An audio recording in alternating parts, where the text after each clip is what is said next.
बोला सर, काय सांगाल सर आज?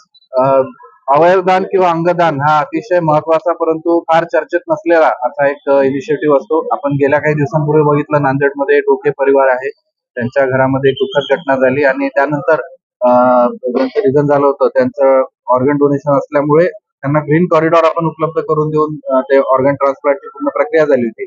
मात्र हे 1 किंवा 2 प्रकरणांपुरतं मर्यादित न राहता आपल्याला पूर्ण समाजामध्ये, शहरामध्ये याची जागृती करावी लागेल आणि त्याच हेतूनं आज डॉक्टर शंकरराव चव्हाण वैद्यकीय महाविद्यालय विष्णुपुरी नांदेड यांनी ही रॅली आयोजित केलेली आहे. त्याबद्दल मी आयोजकांचं अभिनंदन करतो. यामध्ये विद्यापीठ असेल, इतर सगळे आपल्या आरोग्य विभागाचे सर्व अंग असतील, त्या सगळ्यांचा सुद्धा याच्यामध्ये सहभाग आहे. आणि यातनं हाच एक संदेश विशेषतः युवकांसाठी जाणं महत्वाचं आहे की आपण आपल्या मृत्यूच्या पश्चात सुद्धा त्या समाजाच्या कामी लागू शकतो आणि ते सर्वश्रेष्ठ दान आहे.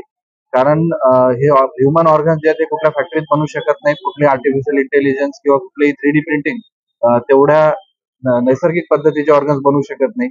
त्यामुळे ह्याला एक इरिप्लेसेबल असा भाग म्हणून समजून आपण सगळ्यांनी जर ऑर्गन डोनेशनसाठी अर्ज केलेत तर मला वाटतं की खूप मोठी जागृती होईल, एक वेगळी चळवळ आपल्या समाजामध्ये निर्माण. आजच्या दिनी संदेश का देणार? संदेश माझा हेच राहील की आपण आयुष्यभर वेगवेगळ्या प्रकारचे दान करत असतो. हे एक अंतिम आणि अतिशय सर्वोच्च अशा प्रतीचं दान आहे जे आपण करू शकतो, जे मृत्यूच्या उपरांत सुद्धा या समाजासाठी लाभदायक असेल.